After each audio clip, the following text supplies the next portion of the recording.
Edexcel Economics 2023 paper 2, which of course would be the macroeconomics paper. So let's get right on with section A. So I'm going straight to the question. Okay, so it's asking us to draw a diagram, 4 marks. That sounds, my pen's a bit big.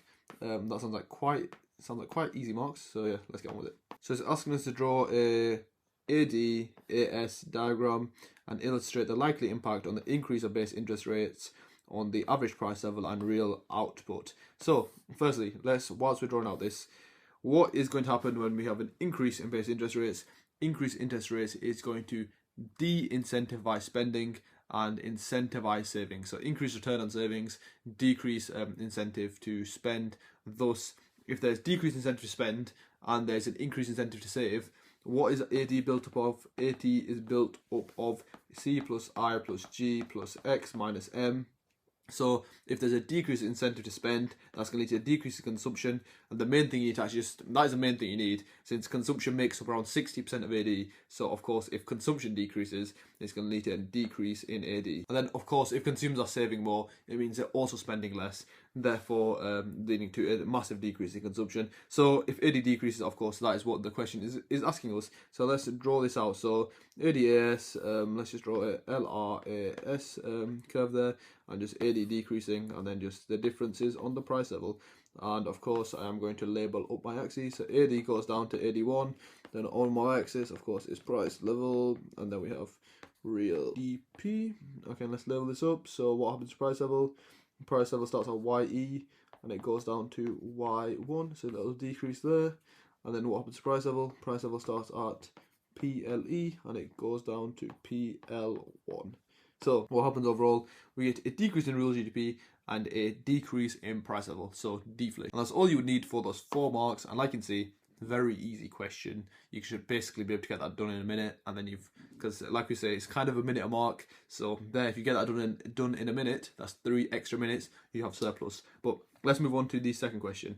Which of the following is the most likely impact of an increase in the base interest rate? So it's the same as before. There's an increase in the base interest rate. So, but then this is the one thing that catches students out. This bit. So it's saying you need to make sure every statement you look at, you're keeping in mind that it's a decrease in, and then making sure you read the statement. So, will an increase in the base interest rate decrease the level of demand pull inflation? I would say yes. Why is that? Of course, because there's less consumption, so there's going to be, of course, less demand pull inflation. We might actually get, like we see here, we're going to get the opposite of demand pull inflation, which is deflation, but it will definitely decrease the power, that pull of demand pull inflation. Now let's see the other ones. So it will lead to a decrease in the marginal propensity to save. No, as we know, an increase in base interest rates actually increases the marginal propensity to save. Then a decrease. Okay, so then we have C, which is a decrease in the rate of cyclical unemployment.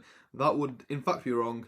It would likely cause an increase in the rate of cyclical unemployment. Now, why is that? And whenever cyclical unemployment, whenever anything like that comes up, try think of the business cycle diagram, which looks something like this. Of course, on your axis will be time, and then, sorry if this is really badly drawn, time, and then real GDP, and then we have that trend line. So basically, our economy goes through cycles. So we have this part of the economy, which this stage of the business cycle, which would be, we'd class this as a boom, and then we have these parts of the economy, which we would class as a recession or a downturn. So cyclical unemployment is where individuals become unemployed at different stages of the business cycle. Essentially, individuals become unemployed when the economy is going through a recession. Why? As in a recession, how do you define a recession? It's 2 or more consecutive quarters of negative economic growth. Now, let's link this back to the question. What is happening when there's an increase in base interest rate? When there's an increase in base interest rate, AD is shifting in, thus economic growth is decreasing. So if economic growth is decreasing, there's likely to be an increase in the rate of cyclical unemployment. Why? Because we're probably moving towards a recession. Thus, answers the question. So if there was an increase in base interest rate, it will lead to likely an increase in the rate of cyclical unemployment, which obviously means C is wrong, since it says a decrease in the rate of cyclical unemployment. And then lastly, we have D, which it says an increase in the base interest rate will lead to a decrease in the value of the pound against the dollar, which I am going to have to say is wrong. And why is that? Let's think about this. And the easiest way to think about this is an exchange rates diagram. So we have exchange rate of the pound on our y-axis and quantity of pounds on our x-axis, and then it's just a simple supply and demand diagram. Now, what is the question saying? The question is stating there's an increase in the base interest rate. And what does base interest rate, how does it link to currencies? How does it link to exchange rate? So an increase in interest rate, how is it going to affect the currency? It's going to lead to an increase in the value of the currency. Now try to think, why is an increase in interest rate going to lead to an increase in the value of the currency? And that is due to a concept called hot money flows. So essentially, investors put their money into countries with the highest interest rates. Thus, why do they do that? Since they receive more return on their investment. Since if one country has a 4% interest rate and Switzerland has a 4.5% interest rate, investors will move their currency out of the 4% into Switzerland, which is 4.5%, since why? Passively, they're getting more money in interest. And of course, if hot money is flowing into the country, how does that affect the demand for the currency? If you look back at the currency diagram, of course, demand is going to shift out, since high interest rates can lead to increased demand for that currency. So demand is going to shift from D to D plus 1. And now let's see on this y-axis how this affects the exchange rate. So exchange rate goes from ER to ER2. So basically an increase in exchange rate, or what do we call an increase in the exchange rate? An appreciation of the exchange rate. Thus meaning, the question is saying the value of the pound will fall against the dollar, whereas the value of the pound would likely increase against the dollar, since it's worth more and it's appreciated. And of course, when you're doing these multiple choice questions, do not write out all of these diagrams and all this. This is just to make sure your content knowledge is perfect and you're not missing any gaps in your content knowledge. But yeah, the answer therefore would be a decrease in the level of demand pull inflation is the most likely impact of an increase in base interest rates. And that is how you get 5 out of 5 marks on question 1 of this paper. Okay, so moving on to question 2. Let's have a shot at this. So it looks like we have a chart question. It's talking about unemployment rates between December 2020 and 2022. So let's have a shot at this. So which of the following is true? The unemployment rate fell 1.4% between December 2020, which is here, so 5.2% in December 2020. And I can already identify what's wrong with this question.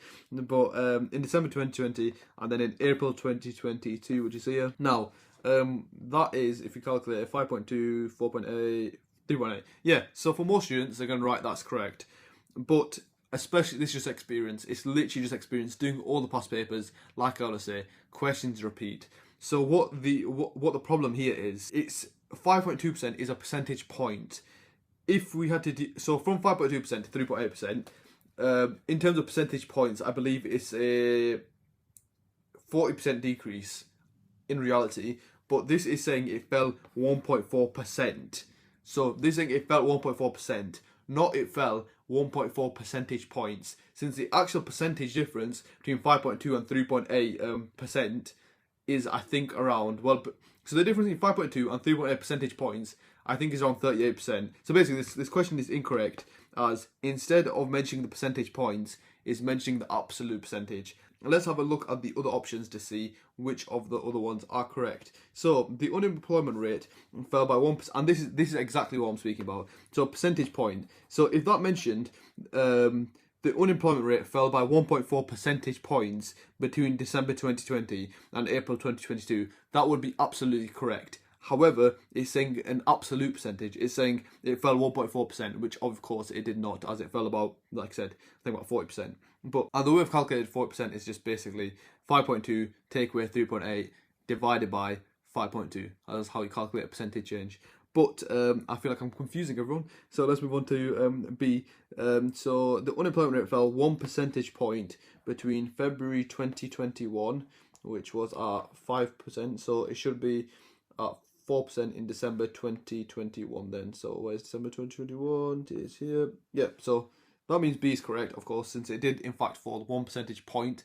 But I can't imagine how many students dropped that mark on option A, because it's that's the first one they probably checked and just ticked it straight off. And then let's check the rest of them. March 2022 was the highest. Well, it wasn't. Or to March 2022, sorry. I cannot find 2022. Well, that's just a lie, since it definitely was not the highest. It was actually the lowest in March 2022, which is quite anecdotal. But okay, and then, so it's not C. And then D, it will continue to rise, but at a slow rate. We have absolutely no idea about that. So obviously the information is not given in the diagram, in the chart, sorry. So that is also incorrect. So the answer is B, but the main takeaway from this is just this could come up again in your exam. So just be wary, especially for a question like this. make sure it mentions percentage points and not just the absolute percent. Okay, so moving on to the next question. With reference to the chart on the previous page, explain question, so you're going to need chains of analysis, explain, and it's one likely reason, so you're going to pick up all 4 marks for one reason. One likely reason for the change in the UK's rate of unemployment. Now that is a nice question. Okay, and first thing I'm going to do is go back to the chart and actually see what's happening. So from December 2020 to June 2022, we're seeing a gradual decrease in the levels of unemployment. So the question is basically asking us, what is one likely reason for the for a decrease in the rate of unemployment in the UK between 2020 and 2022? And what is the first thing that comes to your mind? So essentially, why is the level of unemployment decreasing from December 2020 to June 2022? And the things with these questions, what a lot of students get confused on, it is not actually, even though I've given you the dates here, a lot of you might have jumped to, or something like COVID, something like that. It's not actually assessing you any bit on your real world application. All you need to do is give basically some economics theory example. So what can cause a decrease in the level of unemployment? Something really simple like just a shift out of AD, an increase in maybe consumption, and just an increase in aggregate demand. It's not actually looking for you to think about what happened between 2020. So a lot of students would have wrote COVID, but it's not looking for that real world example. It's just looking purely at economic theory. And then of course you will have the application mark, which you would be able to pick up just from using this chart in your answer. So the way I'd phrase this question is, one likely reason for the general decrease in the level of unemployment in the UK is an increase in the level of consumption. Then I might put this at the start. So saying consumption is around 60% of AD, thus leading to an increase in AD. And a classic question I always get by students is, why do you basically rewrite out the question at the start? Is one big thing examiners are looking for, not so much for your section A, but it's really good practice, and I've just got it by practice, is a mark a lot of students receive is they're not answering the question directly. And if you receive that mark on your exam paper, if the examiner identifies you're doing that, anything you write is of no credit, of no value, you're going to pick up no marks. One of the biggest and the easiest ways to avoid that is just use the exact words in the question. Why? Because that means your point is going to have to directly answer the question, so everything you write is going to be relevant. So the easiest way to avoid that horrible mark, that horrible annotation on your paper of it's not relevant, is by just using the words in the question and showing the examiner you're directly answering the question. So now, before I carry on my chain of analysis, I am going to include that bit of application. So I'm going to write for example, so using words like for example, E.G, being explicit to the examiner. If they are just scanning through your answer, they can pick up on these words, meaning that they will give you the application mark. So for example, this decrease in unemployment, and then I'm just going to find some stats from the figure. So just quoted the figure there. So December 2022, we had 5.2%, there were 3.8% in June 2022. And then I'm just going to finish off that chain of analysis just to make sure I pick up that analysis mark. So an increase in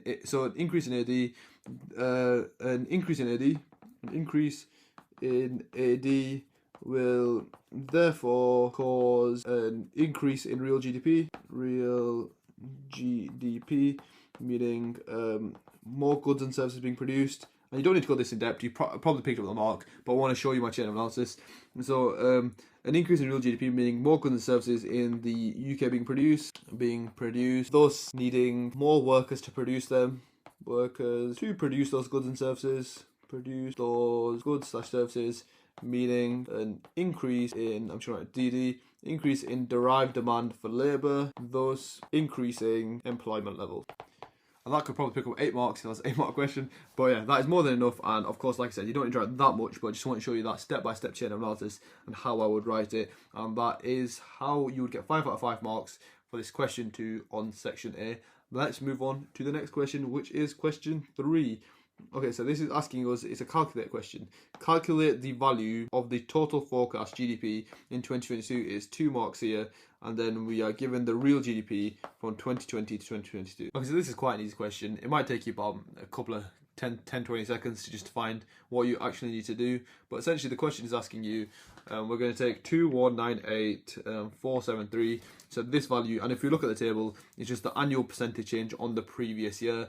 And the annual percent change for 2022, of course, that is the value we need to calculate, is 3.5%. So what we would do to this value, you divide it by 100, and then since it says there's been a 3.5% percentage, so 3.5% increase on the previous year. How can we get that value? We're therefore going to times it by 103.5%. I think you can see this, and therefore it's going to give us this value of 2 trillion. It looks like, no, 2 million. Yeah, 2,275,419 pounds, which we are going to write down here. And I'm going to round that value up to 420 actually, since it's very likely appropriate. And it is in pounds, and remember second mark probably here. I remember second mark here is likely for the units. It's in pounds, but it's also in millions, I'm sure, right? Millions, and that should be enough. And that is enough to secure you the 2 marks there. So like I already said, it's very simple percentage change, but then just make sure keep an eye on your units, as that is an easy mark you can draw. Alright, so moving on to the next part of this question.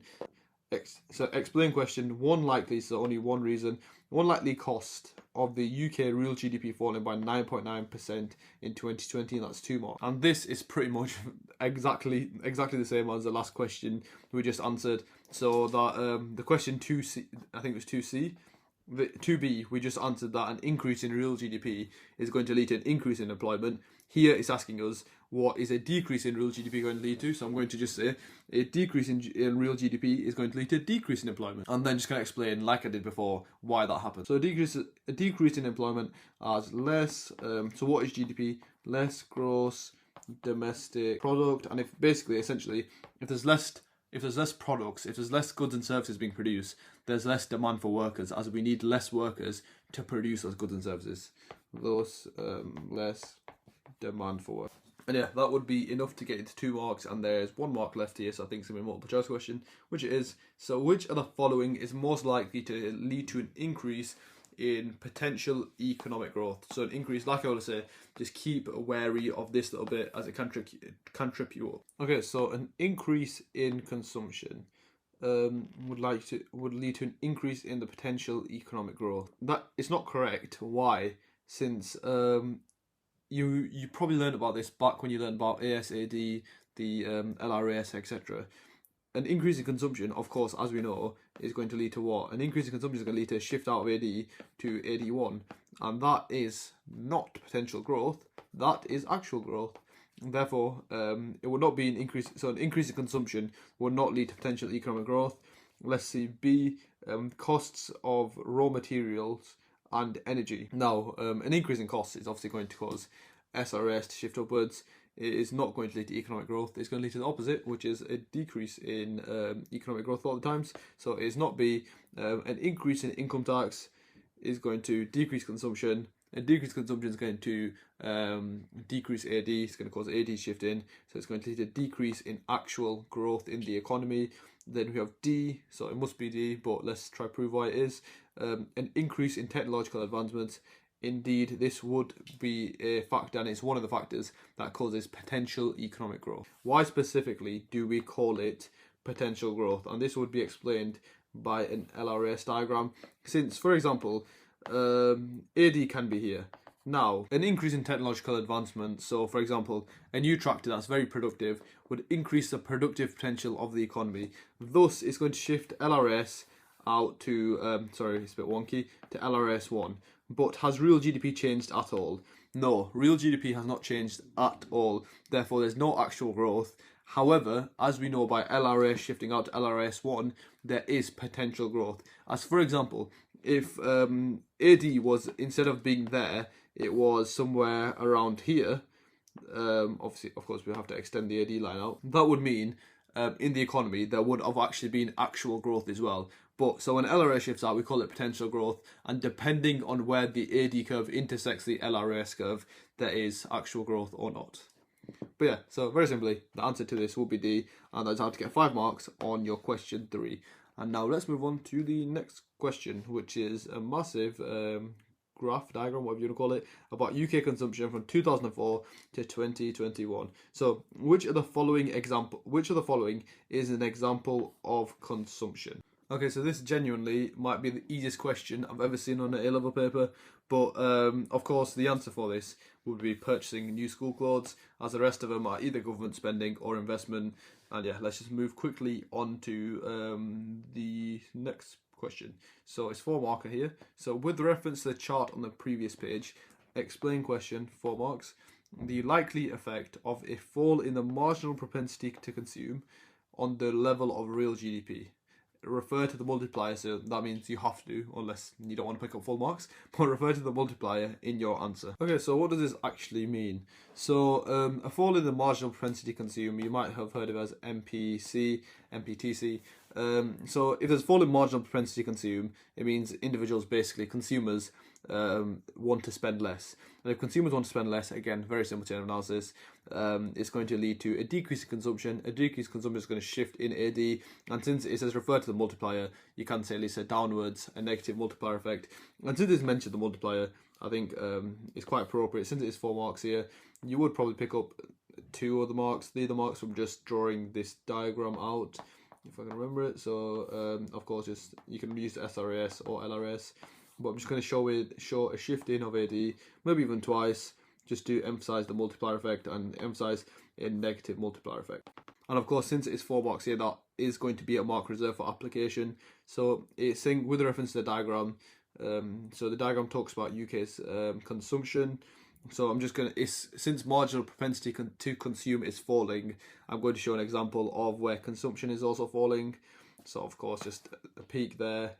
So in 2009, we had 86.5%, and then something like that. In 2017, we had 83%. So what I've written is, a fall in the MPC will lead to a negative multiplier effect / value, and then just given a bit of application, of course, like I said, 1 mark is reserved for application. So from 86%, 86.5% in, I think that says 2009, something like that. But yeah, the lower MPC means less consumption, AD shifts in, then just simple chain of analysis, decrease real GDP, decrease deflation, decrease inflation.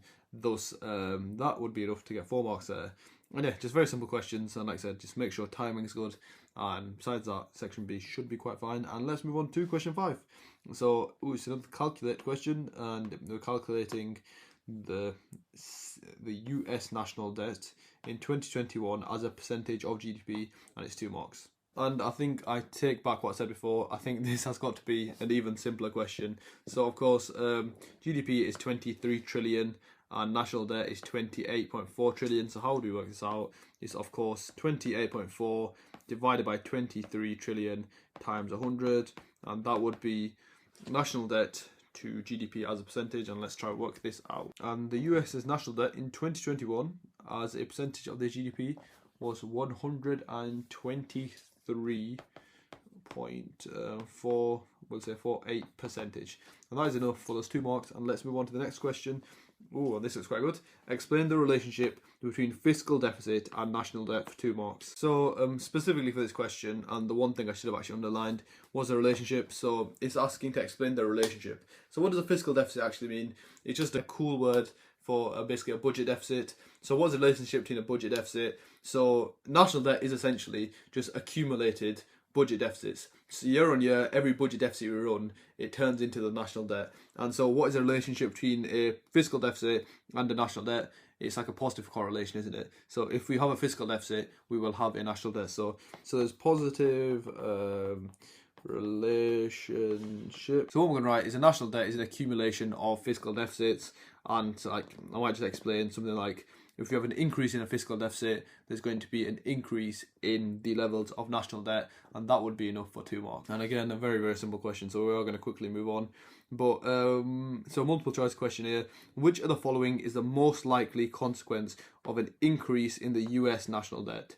An increase in crowding out. Now that won't be wrong, since of course crowding out is when the government spends too much. And how do they spend? They spend by borrowing, and when they borrow, increase interest rates, which leads to private firms, it leads to interest rates are too high, thus meaning that private firms are crowded out. So that could be right, but I'm not 100% sure. There might be a stronger answer. Let's think about an increase in inequality. So when you have an increase in US national debt, if there's an increase in national debt, that's probably since the government have spent. If the government have spent, they probably have spent on benefits, on like infrastructure, so it should lead to a decrease in inequality rather than an increase in inequality. So I'm going to rule that one out pretty much, and then C is pretty much the same. I'm going to rule that one out for the same reason, that when the government spends, they likely are going to spend it on that sort of department of benefits, stuff like that. So it will lead to a decrease in poverty. And then lastly, an increase in US national debt is going to lead to an increase in unemployment. And then again, for pretty much a similar reasons, I'm going to say no to that as well, since if the government are spending high, it is going to stimulate the economy. For example, spending on schooling, that's going to create jobs. More jobs is obviously more employment. So yeah, so for this answer, I would therefore say crowding out is the answer. And that is section A done, and that is how to get 25 out of 25 on your June 2023 paper 2 macroeconomics. Let's get started with a section B and start with a 5-mark question. So with the reference to extract A, explain what, so it's an explain question, explain what is meant by a regional trade agreement, and then it tells us where to look in the extract. And this is why in my life classes I emphasize content mastery to the highest extent, since of course we 100% want to put emphasis on the extract. You're going to need it for the application marks, but all 3 knowledge marks here, you can gain them just by knowing your content knowledge, as regional trade agreements are literally covered in the spec. And cheeky plug, if you go to my website, youdoecon.com, there's flashcards, and on one of the flashcards, if I recall, there's pros and cons of regional trade agreements, which will answer this question entirely. So, how would we actually answer this question? So, 6A. So, of course, this question, you will have to include a bit of application, as it is specifically asking you to look at extract A. So, let's answer this. So, what actually is a regional trade agreement? Essentially, it's a trading block.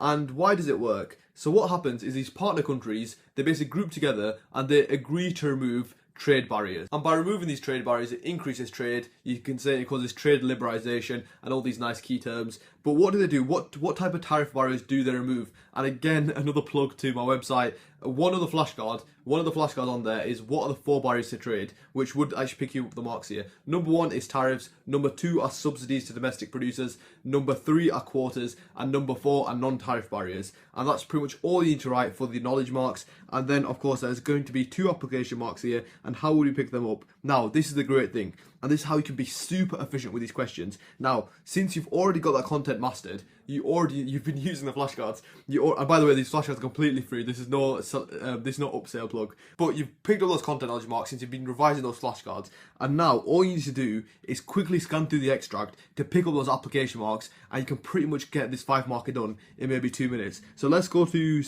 extract A, line 7 specifically, to try find some application to back up what a regional trade agreement is. So this is line 7 here, so this is line 5, so this is 6, 7, and look here, so it's given us an example of a regional trade agreement. So AfCFTA, that would definitely pick up 1 application mark. And then if there's another application mark here, then it's also so far agreed by 41 out of 55 countries. So you work out the percentage there, but that is more than you need for that application. And I want to show you guys how simple this is to pick up those 5 marks. And you can do it efficiently, do it really nice and fast, and bang, done. You can just move on to the next question. So you picked up 5 out of 5 there. And I just want to show you guys how easy and how simple this is. And this is the phenomenon of exam technique, and why I always call economics a double-edged sword. But anyway, that is a 5-marker done. And now let's move on to B. So 6B, which is the 8-mark question in this scenario. So this is again referring to extract A. It's an examine question, and it's 2 reasons. Examine 2 causes of the high cost of transporting goods between African countries. And this is what I mean. This question, you can pretty much answer it if you did GCSE geography, and of course we are going to use the extracts, but any knowledge you have, and especially if you have good economics theory, is such an easy question. So let's think. 2 causes of the high cost of transporting goods between African countries. Now, the first one that pops into mind, like I said, with basically GCSE geography knowledge, is poor infrastructure. So infrastructure. So if you think about it, one of the main reasons for the high cost is probably like, if you've ever been to like developing countries, the roads are not as well built as, for example, in the UK. And why does that cause higher costs? Since maybe the cars get damaged more and just slower overall, things like problems with traffic, it's not very regulated there. So basically what I'm saying, poor infrastructure is definitely going to be one of the reasons there. There's high cost of transporting goods between African countries. And number 2, what is a 5-marker being referring to? And this is a really good skill to learn for Edexcel specifically, since a lot of these section B questions, they relate a lot to each other, and you use a lot of the information you've used to answer one in the next question. So this, our 5-mark question, is talking about trade agreements. It's talking about trade liberalization, trying to remove those trade barriers. So what could be a cause right now? If they're trying to introduce a trading bloc, what was the problem before? That there were trade barriers. And what is a trade barrier that causes high costs? Tariffs. So one problem, and another reason for the high costs, in transporting goods between African countries could be tariffs between countries, which therefore increase the cost of importing, which of course therefore would increase the cost of production. Now, I haven't actually looked at the extract yet, but let's have a look at the extract, see what it says, maybe help refine these ideas now. So poor infrastructure, it might give us a specific example we can use about poor infrastructure, or a specific example of a tariff. And yeah, let's have a look at extract A and see if there's anything in there. Okay, so right at the start here, it talks about queues for miles, so delays, and of course delays increase costs. Why do delays increase costs? Even the simple things, they have to pay the workers more for a task that could have got done in 20 minutes. If it takes the drivers now 2 hours, of course they have to pay the workers more. The shop, it takes longer for the producer to sell the goods since they haven't got the good in time, etc, etc.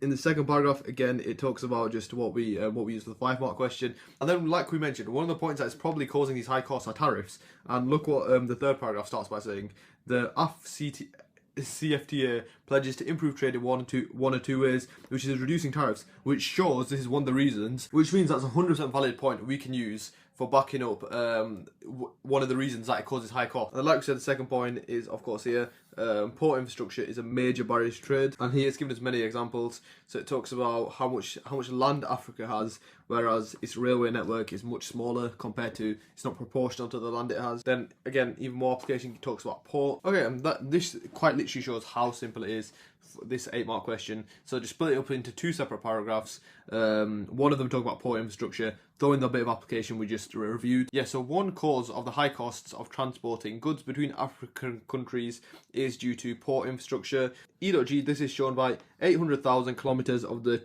total 2.8 million kilometers of Africa are paved. E.G, firms have to pay workers more wages since they're working for longer hours. Goods may go off since transport times are so long, thus increasing the cost for firms, but therefore overall increasing the cost for firms. And that's literally all you need. These 8-mark questions, especially when it asks for 2 reasons, not much analysis is needed at all, and it's very simple, and that would pretty much be fair, and that would be pretty much perfect for 1 paragraph. And then for your second paragraph, of course, we would talk about tariffs. So how would I word this one?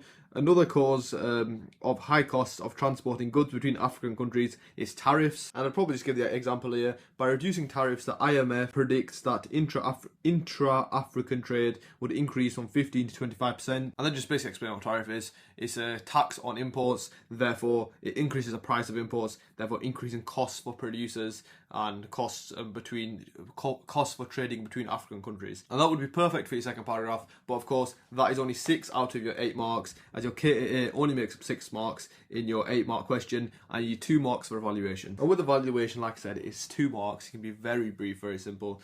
So the first evaluation that pops to our mind is regarding the African regional trade agreements. So the way I would word it is saying, however, the high costs depend on the time frame, as in the long run, due to the creation of the African Regional Trade Agreement, the thing I just can't say the name of. So due to the creation of the African Regional Trade Agreement, this is going to stop or reduce tariffs, thus meaning costs will go down for partner countries, meaning that it could, it's of course going to reduce the costs between countries trading in Africa. So the high costs basically depend on the time frame, as in the short run, yes, as there's no trade agreement yet. When the long run, and maybe they can get more countries to sign up, I think they said something like 44 out of 55 have signed up. If they can get even more to sign up, it would further amplify the cost saving. Okay, so that is 8 out of 8 for the 8-mark question, and now let's move on to 6C, which is a 12-mark question. So it's a discuss question. Discuss the impact of improved transport links between African countries on the economic growth rate. To answer this 12-mark question, the first thing I'm going to do is look back at my 8-mark question. So one of our reasons for the 8-mark question was poor infrastructure. We said poor infrastructure was one of the causes of high costs of transporting between African countries. Now, this question is presenting us a scenario saying what would happen if there was improved transport links, so improved infrastructure basically. So in the previous question we've said poor infrastructure leads to high cost. So what does improved infrastructure or better infrastructure lead to? It's going to therefore lead to low cost. And how does these lower cost of production affect firms? And we need to remember the classical economic assumption. Firms are profit maximizers. So if a firm was producing 100 units and that cost them £10, but now due to these improved transport links, those 100 units only cost them £9, what do we assume a firm is going to do? A firm is therefore going to increase production. Why? As for that same £10, they might now be able to produce 120 units. And with that 120 units, of course, they can make more profits. So these lower costs due to improved transport means that trade between African countries is now a lot more efficient. And if it's easier for firms to import and export goods, they'll import and export more. Now, what do lower costs cause? And let's think about this on a diagram. What diagram can we show a firm's costs falling on, and how does it affect a firm, and how does it affect the economy? We can show that on an SRAS, since we of course use SRAS when dealing with costs. So if a firm's cost is falling, of course the SRAS is shifting outwards. And if SRAS shifts to SRAS1, what happens to price level and what happens to real GDP? As you can see, price level decreases, and more importantly, real GDP is increasing from YE to Y1. And why is real GDP increasing? But we need to remember firstly, what is real GDP? Gross domestic product.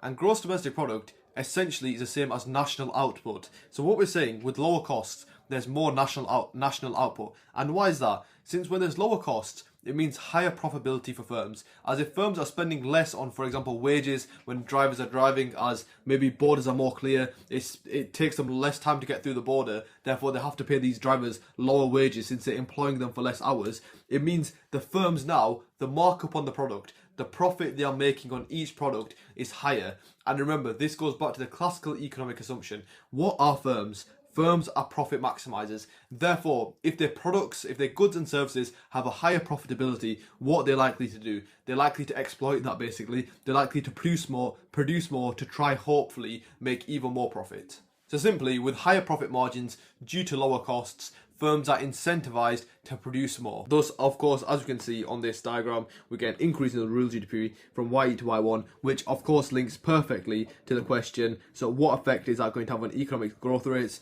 Of course, when real GDP increases, that means economic growth, more specifically positive economic growth. So, and of course, this 12-mark question, you still need to be wary. There are application marks. So the question's on improved transport links. So I'm going to quickly scan through the extracts.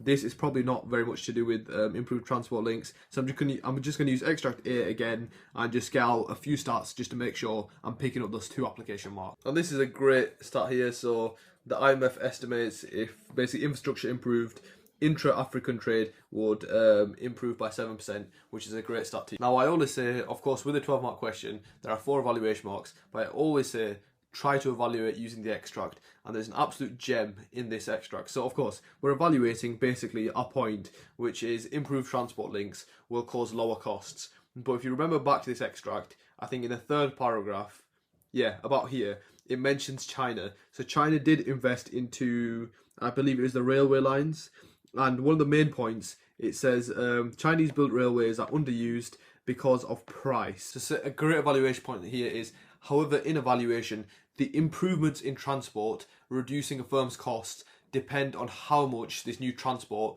is priced at, so how much it actually costs. As if these new railways are priced too high, they will therefore firstly just not reduce a firm's costs, leading to the several benefits of like shifting SRAS will not be achieved, and also it will be like a waste of money, since if they're too expensive, they will be underutilized, and you can talk about like opportunity costs there. So essentially, the lower costs depend on the price of the transport. As the transport is too expensive, of course it will not lower the cost. Now, so that is evaluation done. Since it's only 4 marks, I would pretty much, what I suggest to most students, one evaluation point at the end of your first paragraph, then another one at the end of your second paragraph. If your one at the end of your first paragraph is very developed, you probably don't even need the one at the end of your second paragraph. But if you have time and you want to make sure you're secure, I would try to aim for 2 evaluation points. For the second paragraph, now what would I refer to? What would I speak about? And I talk about the concept of India. This is a massive topic I always mention in my life classes, since India is a great case study. It's obviously a massive developing country. I think it has over a billion population now. But post 1991, so post liberalization of India, what is one of the main things they did? They tried to reduce wage costs and non-wage costs. So wage costs are things like just like minimum wage. They tried to scrap the minimum wage, and they tried to reduce non-wage costs, which are things like legislation. It's a great example. The contrast between the UK and India. So UK, of course, has massive legislation with workers. I think there's one notable example is construction workers, I don't believe legally are allowed to stand on the top level of ladders. But basically, UK workers have lots of protection, great working conditions. And if you can contrast that with India, where they don't have much protection, the working conditions are quite poor. But what was the reason for India reducing these wage costs and these non-wage costs? As overall, the worsened working conditions, so the looser legislation and the reduced wage costs for firms, so the reduced wage they have to pay their workers, why does that incentivize firms? Why is that positive for firms? As it means firms' costs are now lower. And if firms' costs are now lower, if there's a massive transnational corporation looking to invest into a country, they are likely to invest in countries with low costs. Why is that? And it all goes back to the classical economic assumption. Firms are profit maximizers. They want to maximize their profits. And what is a really good way to profit maximize? You obviously want high revenues, but also you want low costs, as that gap in between is all the profit for firms. So back to the question, the second impact of improved transport links between African countries will be increased FDI. And why is that? Again, it's due to lower costs for these firms, because these firms are now going to see, as there's improved transport, it's going to lead to lower costs for the firms to transport goods, meaning that there's going to be increased FDI, as there's going to be more opportunity for these transnational corporations to make profit. And of course, you don't need to use two diagrams in your 12-mark question, but I believe it's very relevant here, and it doesn't take long. It literally should take you about 20 seconds to draw this out. I would 100% draw an LRS curve and an LRAS shifting outwards. Why? Since if a transnational corporation, if a firm invests in India or Africa with FDI, it will lead to further improvements in their infrastructure, therefore also causing economic growth. And with regards to FDI, a great evaluation always will be transfer pricing, where you could say, however, the positive effects of foreign firms investing into Africa may be limited by transfer pricing, where new firms come in, they could maybe just exploit Africa for its workers, for its resources, and then any profits it makes, it sends back to a country with lower tax rates, like corporation tax rates, like of course a classic example is Apple and Ireland. But of course, if a firm transfer prices, it limits the positive effects on the country it's producing in. Thus, in this scenario, you could say it could limit or cause negative economic growth. And of course, that's just one of the evaluation points you can give here. The extract gives you many. But the question, if you think directly to the question, it's talking about economic growth rates and the impact of improved transport links on economic growth rates. But you could also evaluate saying there might be more effective policies to cause economic growth rates. Like, there's hundreds of things you can think about. Let's try to find something in the extract. Yeah, so even something as simple as tariffs. So here, like we've seen previously, it says by reducing tariffs it's going to increase trade between these countries. And that is probably a lot easier, and of course it definitely is a lot more simple than building infrastructure, building thousands of miles of railways, etc., etc. So you could say, however, in evaluation, this depends on the most effective and efficient policy to increase economic growth between the countries, as reducing tariffs may be a lot more efficient, a lot easier, and a lot more effective. So with evaluation, I will never take any student's excuse. You should always be scoring full marks, as there is just so much evaluation, especially for your section B. You've got the extract, you've got your own mind, that you should be smashing it every single time. Okay, that is a wrap for the 12-mark question. Let's move on to the 10-mark. So, assess 2 likely benefits of debt relief to Angola. Refer to extract B. So it's given us the extract. Let's have a look at it. Before looking at the extract, let's actually investigate the question, and I'm going to teach you a nice bit of exam technique here. So, assess 2 likely benefits of debt relief to Angola. Now, I'm not very good at geography, but if you tell me the country of Angola, I am probably, the first idea that comes to mind with regards to economics is that Angola is a developing country. Now, this helps me answer the question why, because it's a very broad question as of now without looking at the extract, but developing country and development is a topic in the spec. So now let's think what development links to. So the ideas coming in my mind are like things like Haradoma model, the savings gap, all that, and they would be really good for this question as well. But firstly, let's directly address the question. one idea I'm thinking, so basically what happens if we relieve the debt of Angola, if we relieve the debt of a developing country? Of course, one massive problem in developing countries, and one of the biggest things we learn in the spec, is poverty. It will surely alleviate the poverty in that country. And of course, with poverty in Edexcel, you do learn the two types of poverty, so relative versus absolute poverty. There's probably in a developing country a degree of absolute poverty. And why is debt relief going to help alleviate poverty? As it's all about opportunity cost. So instead of having to allocate those resources towards paying off the debt, they can now allocate those resources to maybe benefits, to maybe infrastructure spending, which will help alleviate poverty. And that is a great first point. And another one I could think about is just using the question. So the question is talking about debt relief in Angola. That means, of course, Angola is in debt. And if we're just talking about government finances as a whole, Angola's government finances are quite poor. Why? Since they're in massive debt, they've probably made some very poor decisions to put themselves into this debt. So now, if they are relieved of this debt, if they no longer have their debt, when we're now talking about the government finances, they're in a much better standing than they were previously. Why do government finances have any effect? Who do government finances influence? That is firms, that is investors, and even to a certain degree, consumers. As if, for example, if you think about foreign firms or just investors in that country, if they're looking to invest, if they're thinking to invest, and government finances are very poor, for example, the government has very high levels of debt, they're very unlikely to invest. It decreases incentive to invest due to lack of stability in the economy. Whereas if government finances are good, for example, they don't have very high levels of debt, it increases incentives to invest. Why? Because investors are more confident in the economy, there's more stability. Basically, for investors, they're less likely to lose out on that money. For example, if the government does not pay back the debt, we call that when the government defaults on their debt. And usually what is followed by when the government default on their debt is very harsh macroeconomic climate with things like currency crisis, which lead to all the money in the economy basically being worth nothing. And of course, investors do not want that, as they do not want the investment to turn sour and basically lose out on money.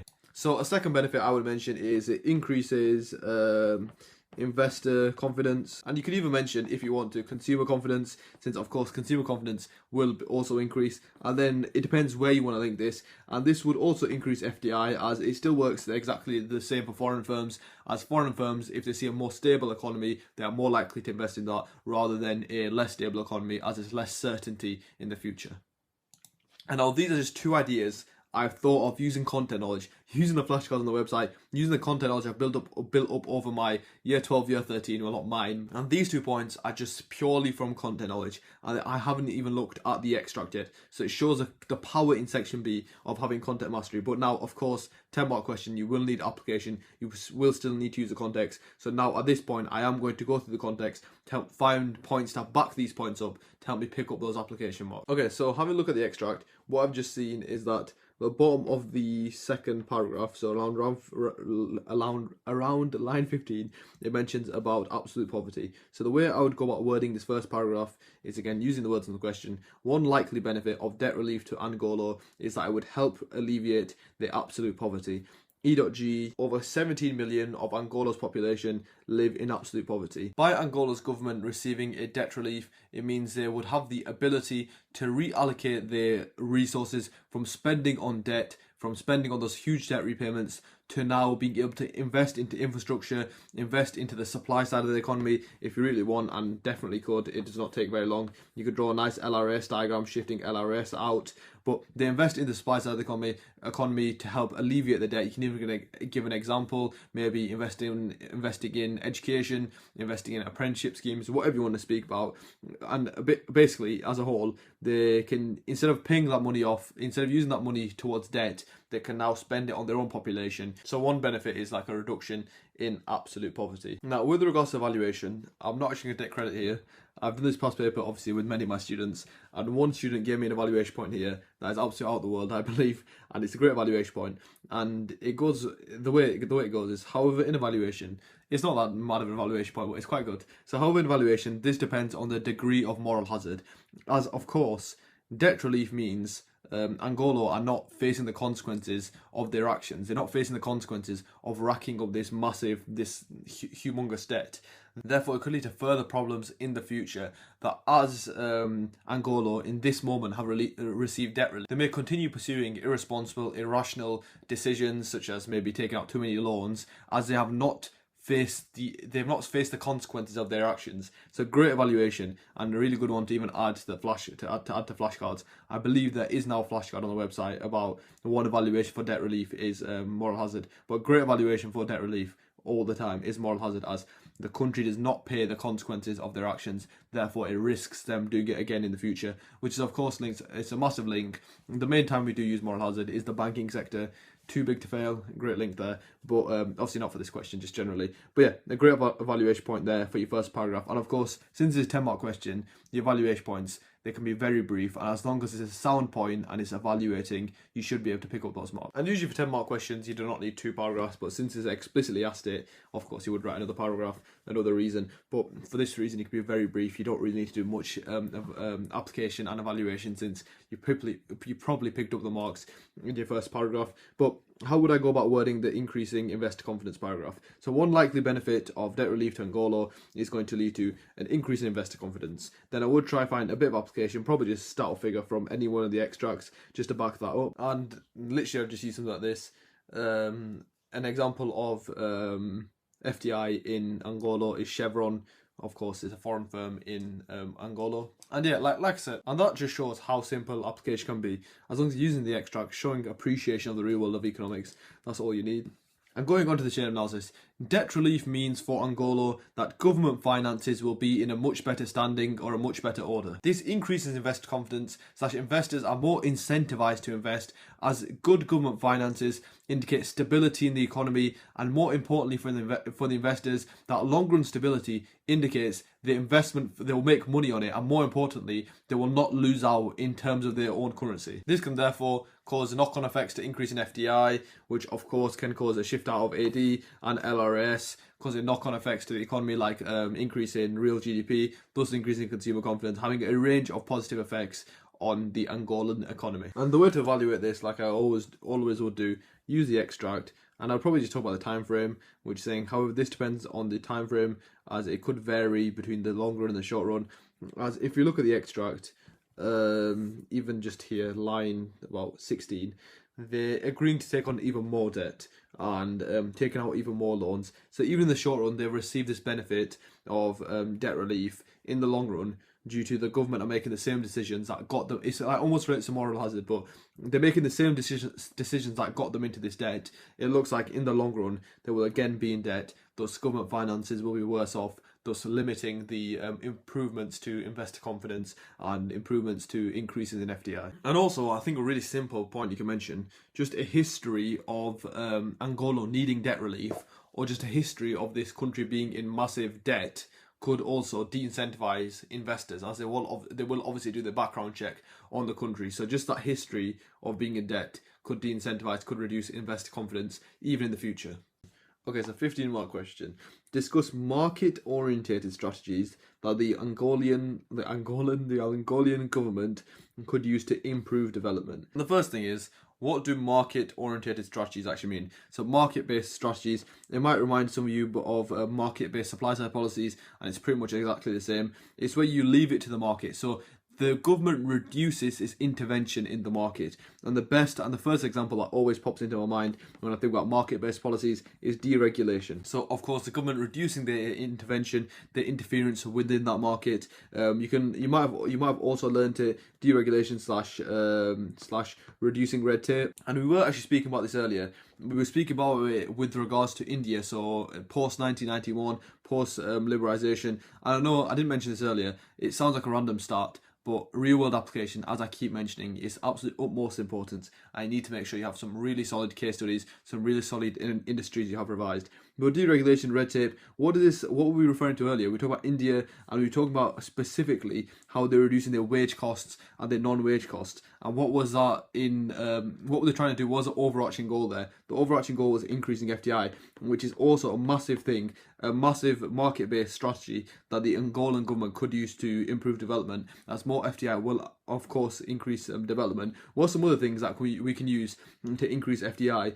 So we have deregulation, things like reducing the minimum conditions are required for a worker, and then we have the other side of the spectrum where they could increase incentive for firms to come into Angola by things like decreasing corporation tax. So that's the two ways countries incentivize FDI: by deregulation of the conditions for workers, and then also incentivizing firms' profits, as of course corporation tax is a percentage of a firm's profits. If there's a lower rate of corporation tax, there is going to be increased profit for firms. So maybe for this paragraph you could use these two in conjunction and say by deregulation and by reducing the rates of corporation tax, it will lead to increased FDI, and an increased FDI will therefore cause development, and if you give the reasons for why it causes development. Yeah, so it talks about privatizing the state oil firms.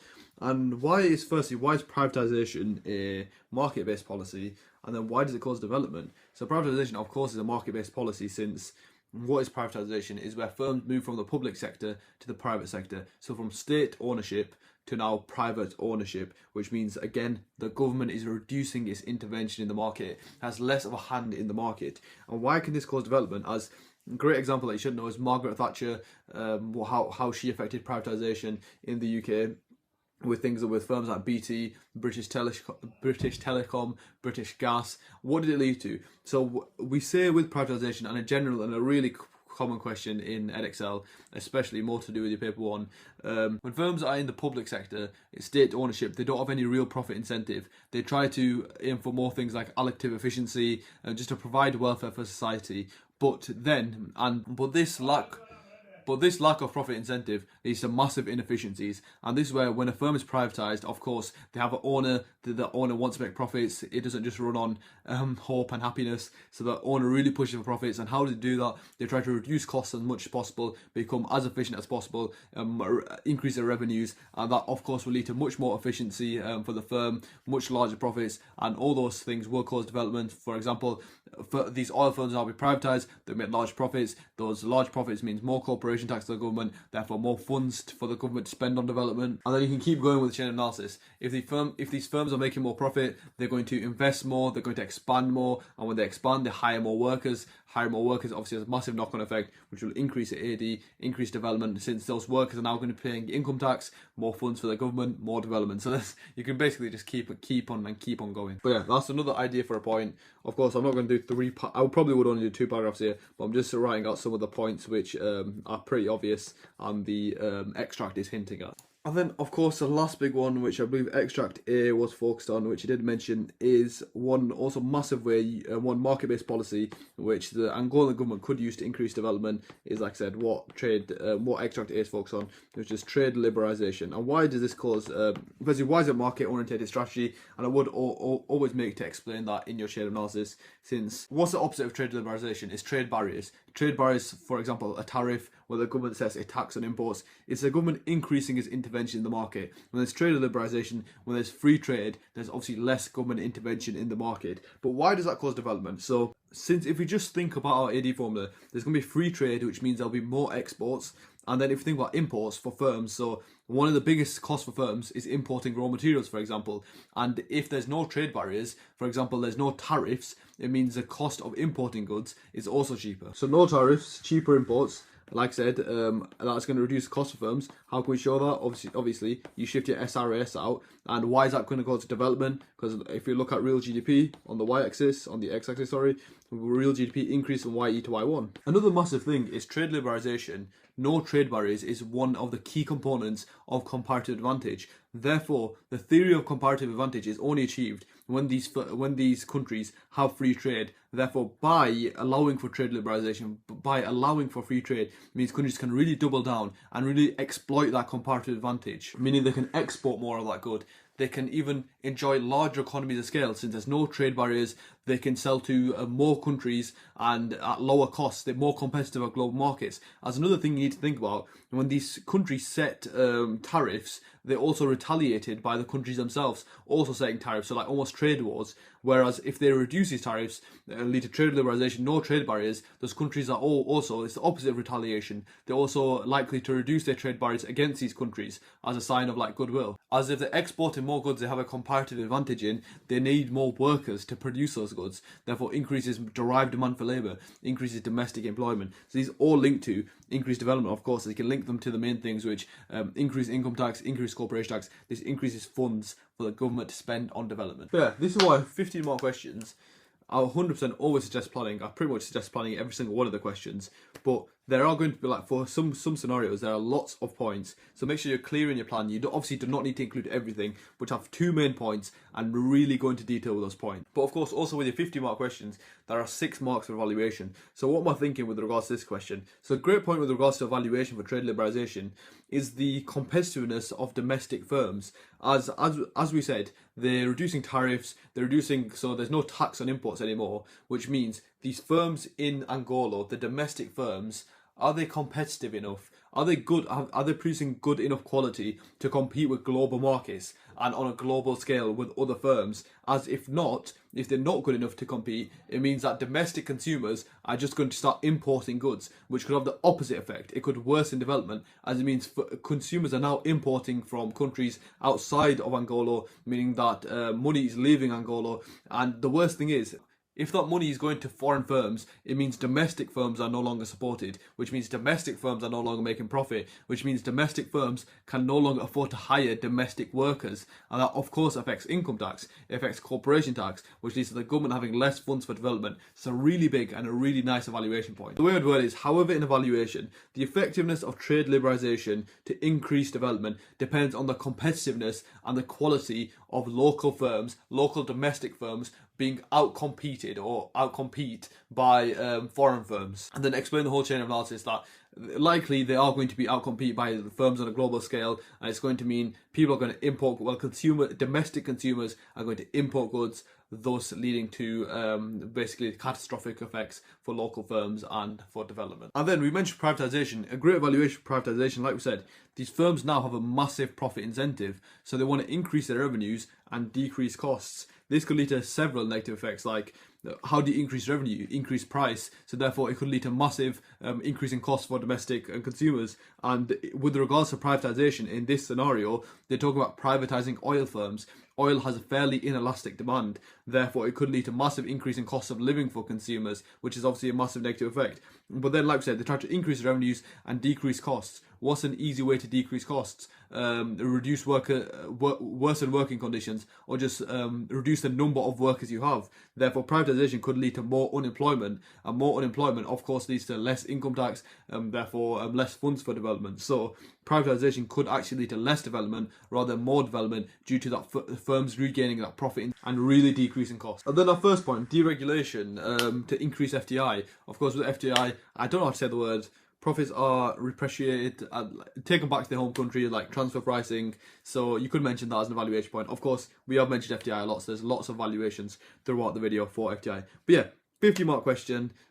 All it is about is get your points, timely manner, write them out, good evaluation, 6 marks for evaluation here, and it should be fine. And yeah, hope that has helped you going through that 50-mark question. And that is section B done for June 2023 paper 2. So let's move on to section C, and of course section C brings you 2 25 markers. You pick one of them, but of course for practice 6 we're going to practice both of them. So let's get started with number 7. So straight to the question, evaluate macroeconomic policies that could be used to increase international competitiveness in the UK's export market. Now that sounds like a good question. So of course, like I was say, you can read the stimulus. It gives you a bit of application. So I'll throw in a few of these points just to pick up those application marks. As of course, in your 25-mark questions for Edexcel, you have 4 application marks. So you do need, I need to show the examiner you have a good appreciation of the real world of economics. One way to do that is use the stimulus they're giving you. So quite a few stats here, as I can see. And the stimulus is basically telling us the UK is not in a great shape. Exports fell 14% in 2020, whereas for the rest of the world, the global average actually increased 8.2%. So that's like a 26% mismatch. But let's get on with answering the question. So what are we thinking about right now? So policies that can be used to increase international competitiveness. So we're thinking competitiveness specifically. And the first thing that pops into my mind when I think about competitiveness and how to increase it is exchange rates. So what can we do with exchange rates, the value of the pound, to increase competitiveness in global market? And as a few of you will know, to increase competitiveness in global markets, we can depreciate our exchange rate. And how do you remember what a depreciated exchange rate actually means to us? So the best acronym for this, of course, is SPICY. A few schools learn it a bit differently. But what does SPICY mean? Stronger pound, imports cheaper, exports expensive. So a depreciating exchange rate, of course, the pound is getting weaker. So this means imports are more expensive and exports are cheaper. Now, this links perfectly back to the question where it's talking about the UK's export market, as if our exports are cheaper, how is this going to affect our competitiveness? It means it just, again, relates to that inverse law of demand. When price drops, quantity demanded increases. So due to our depreciated exchange rate, for foreign countries, for foreign consumers, relatively our goods will be priced lower, they will be cheaper. If goods are priced cheaper, there'll be more quantity demanded, meaning more export revenue, thus increasing our competitiveness on global markets. But remember, the question is asking for policies to increase competitiveness in global markets. Depreciated exchange rate is not really a policy in itself, it's something that happens. But what are the policies that we can use to depreciate the exchange rate? One thing that pops to quite a few students' minds in this scenario would be foreign currency reserves. So what that is essentially is the UK has lots of for example, China, I think has like billions of US dollars, and obviously they have lots of different countries' currencies. So how a managed depreciation would work is that a country would sell off its own currency. So if the UK was depreciating in its exchange rate on purpose, it would sell loads of UK pound sterling on global markets and use its foreign currency reserves to use its Chinese yen, use its dollars to buy that currency it's selling. And why will foreign currency reserves depreciate exchange rate? As if we just look at an exchange rate diagram, of course, if we're selling lots of pounds, lots of GDP on global markets, it's going to shift our supply to S+1, and a shift out of supply is going to depreciate exchange rate from ER1 to ER2. But regardless, this is not the way I would do it, since there's a lot more of a simpler way to talk about depreciating exchange rate. But I do just want to mention that, as some students it'll just be the first thing that comes to their mind, the way to depreciate exchange rates, which is foreign currency reserves, which is 100% right. But I believe for that chain of analysis, and to extend that chain of analysis out as long as possible, I believe there's a much better strategy to do it, which is just simply talking about interest rates. And as you know, interest rates is a massive chain of analysis in itself, and this is why I want to go down this route,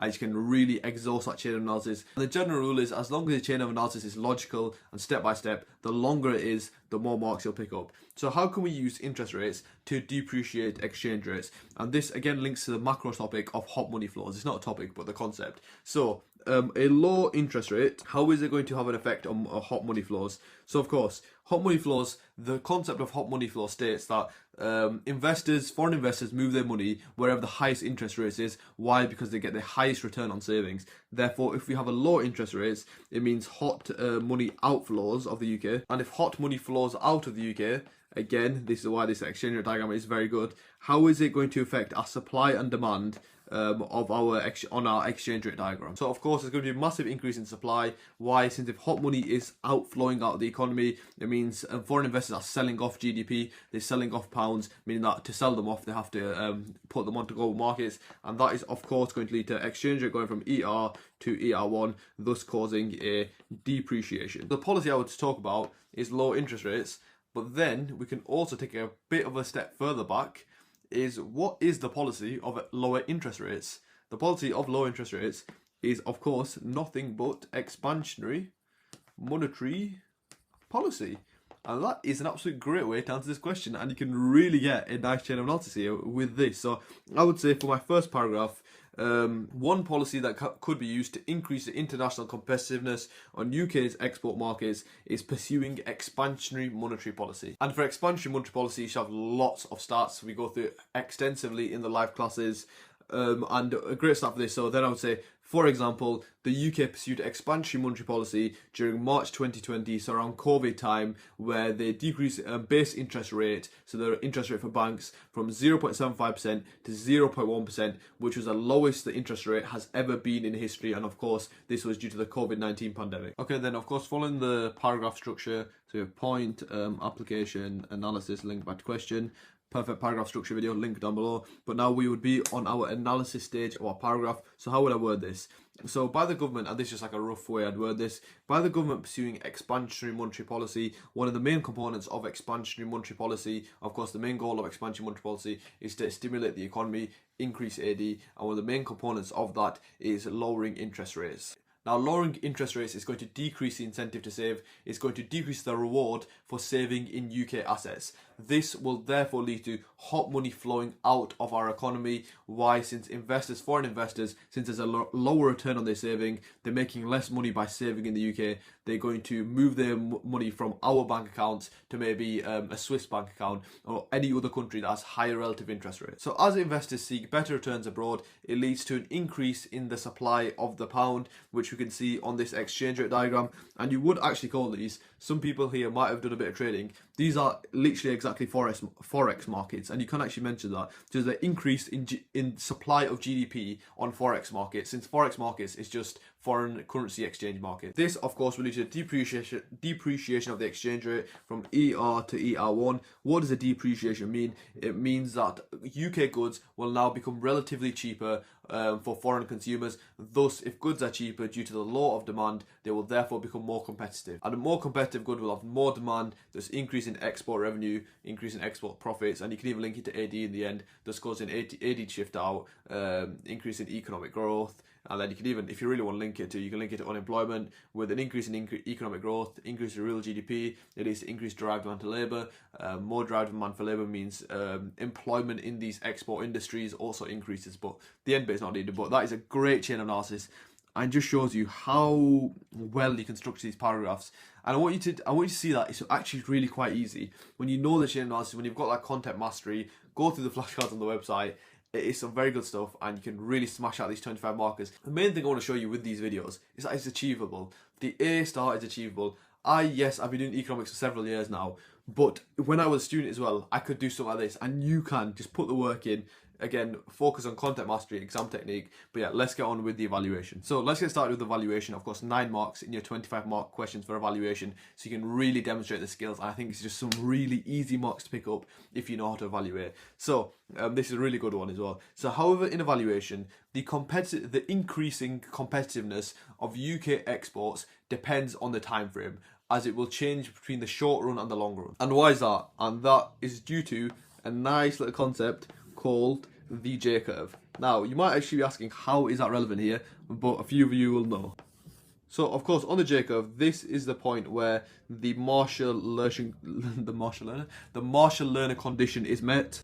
And the Marshall-Lerner condition is, of course, when the PD of exports plus the PD of imports is greater than 1. What does the J-curve actually show, and why am I using it here? So the short run in the J-curve, it shows despite a depreciation of our currency, which, like we said, means exports are cheaper, our current account is actually getting worse. And why is that? Since we expect, in an economical perspective, we expect that when our goods become cheaper, there's going to be an increase in demand for these goods. Whereas, due to in the short run, there's inelastic demand. There is inelastic demand, and why is that? Due to firms are tied to contracts, they won't change the quantity they're importing, so the quantity demanded of our exports are going to stay exactly the same. So we have a combination of cheaper exports, but the quantity of exports have not increased. So essentially, we've still got 100 exports, and we've gone from maybe £1.20 per export to £1 per export. Therefore, our export revenue has actually decreased in the short run. And that's the main thing. Our overall export revenue has decreased in the short run. And of course, this is due to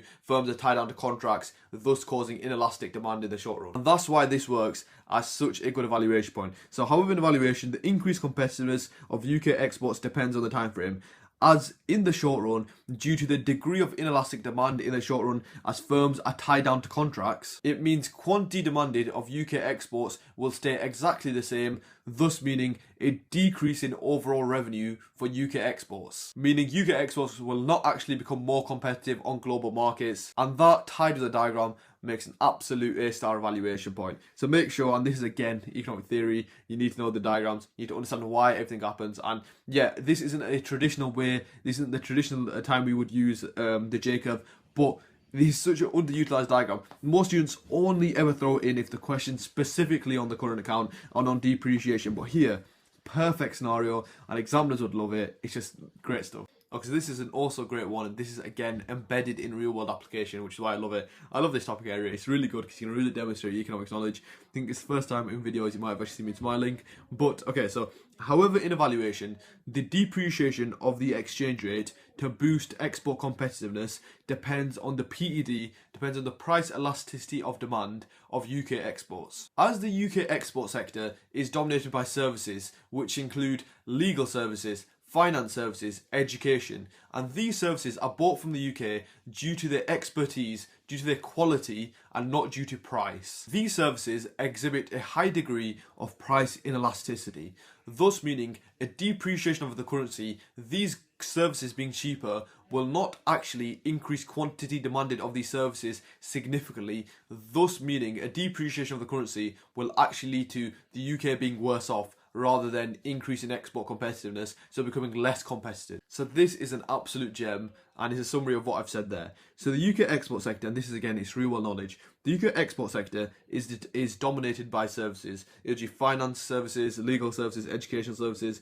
and just a bit more knowledge. Where are these services usually based? This is very southern London services, and this in a different question you could really talk about that north-south divide where all the GDP of the UK is pretty much in London due to they're the one that are exporting these services, whereas that is what has expedited, has amplified that divide between the north and the south. But anyway, back to this. The UK export sector is dominated by services such as finance, legal, education services, and like I said, these services are not bought because they're cheap, they're bought because usually they're the best in the world. So by reducing the price of these services by depreciation, we're basically going to be selling the same amount. Since it's inelastic demand, we might be selling one or two more, but we're getting a lot less. We're getting a lot less overall revenue. Why? Because price is decreased. So if previously we were selling 100 accountancy services at $3,000 each, we were making 30k overall export revenue. So now, due to the depreciation and the inelastic demand, so for example, with the depreciation, our price might now be £90,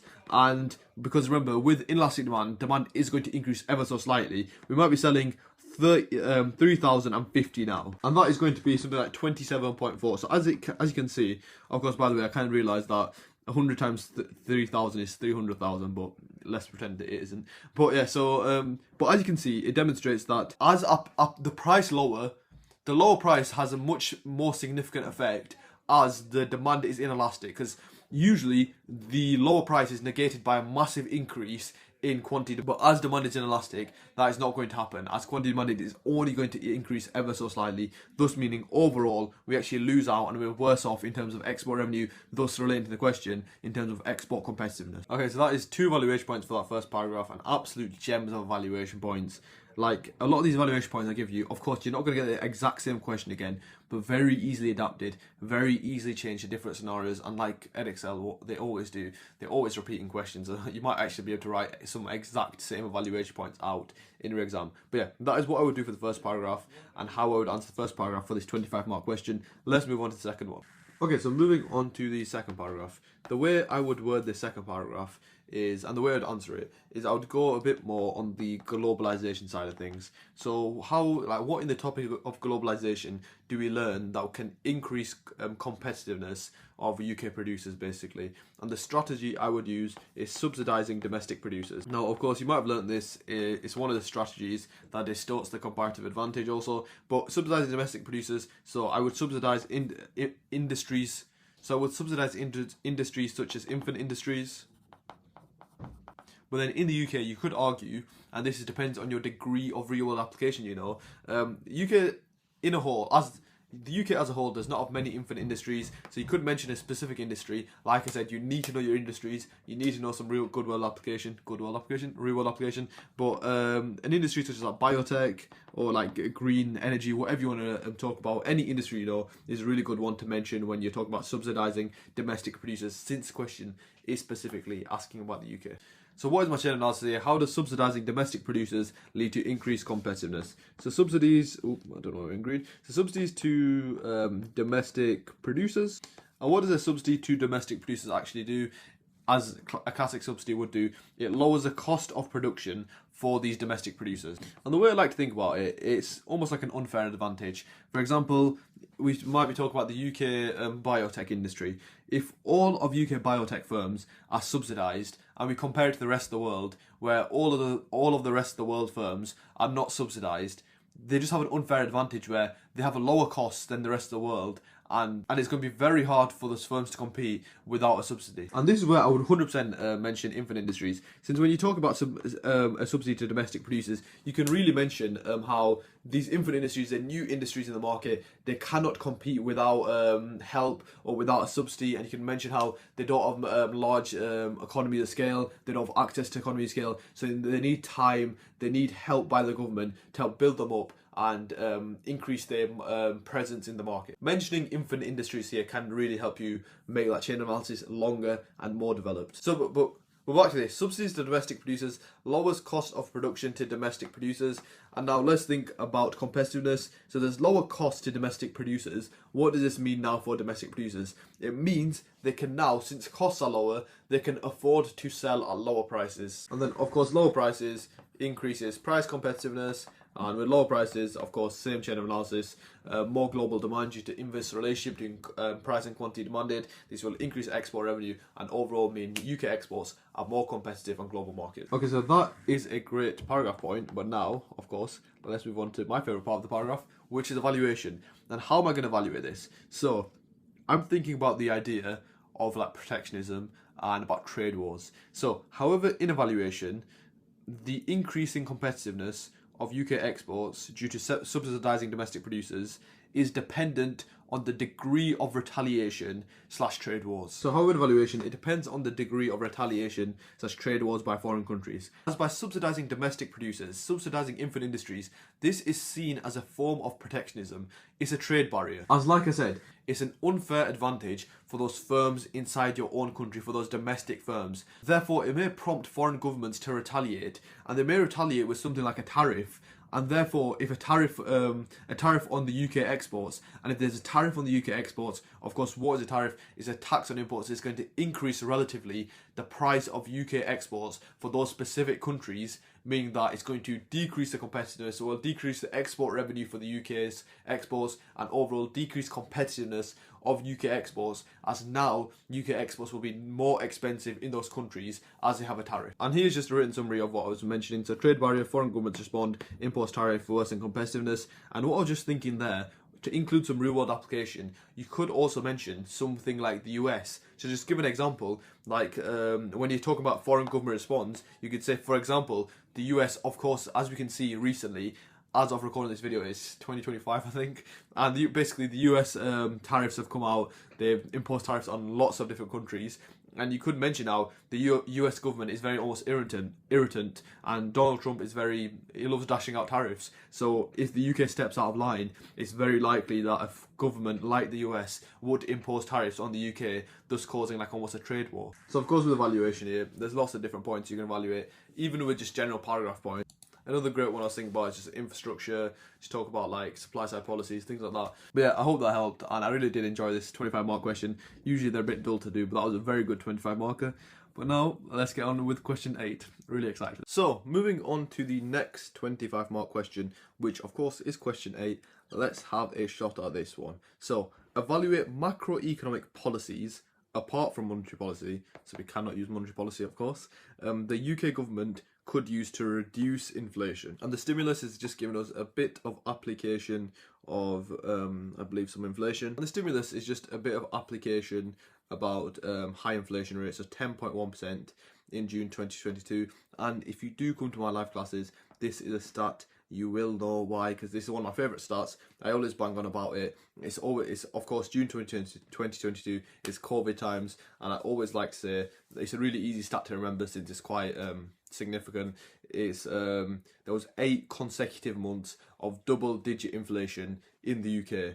So that means there's 8 consecutive months, 8 months back to back of inflation rates 10% and above. And of course, you can imagine as an economist now how many catastrophic effects on the economy that's going to have. But let's get back to the question.